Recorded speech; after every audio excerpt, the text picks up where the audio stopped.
ስመይ ግርማይ ሃፍቱ ይበሃል በቀዳማይ ዲግሪ በአካውንቲንግ ኤንድ ፋይናንስ አጽንዐ ኣብ መቐለ በመቀጻል ኣብ ሞቲቬሽን ሌተር ከም ለጻሕፍዎ ኣብ 2013 ዓመተ ምህረት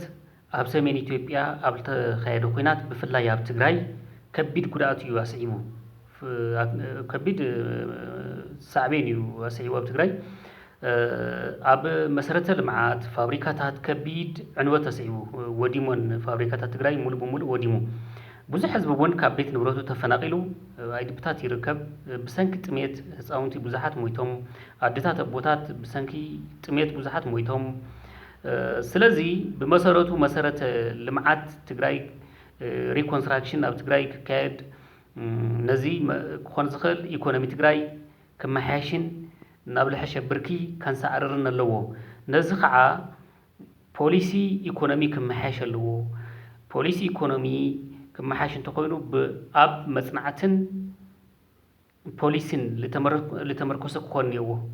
እዚ ተለይቱ ኮይኑ ኢኮኖሚ ትግራይ ብቕልጡፍ ክምለስ እውን ኣይኽእልን ክሓዊ እውን ኣይኽእልን ስለዚ ኢኮኖሚ ትግራይ ኣብ መጽናዕትን ፖሊሲን ዝተደገፈ ክኾን ኣለዎ ነዚ ኩሉ ውድቀትን ዕንወትን እዚኦም ተለይተ ገይሮም በፍጹም ኢኮኖሚ ትግራይ ክሓውን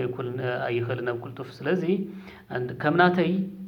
ትልምን ዕላማን መጽናዕትን ኣውዚ ልምርኮስ ስለዚ ናተይ ሕልምን ትልምን ኢኮኖሚ ትግራይ ብፖሊስን መጽናዕትን ዝተመርኮሰ ምስ ልማዕበላ ሃገራት ዓድታት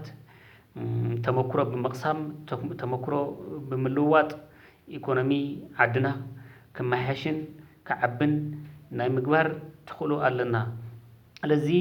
ህዝቢ እውን ክሓዊ ህዝቢ እውን ክመሓየሽ ተኮይኑ እዚ እንተተገይሩ ጥራሕ እዩ ስለዚ በዚ ክንከድ ኣለና እዚ ናተይ ራእይ እዩ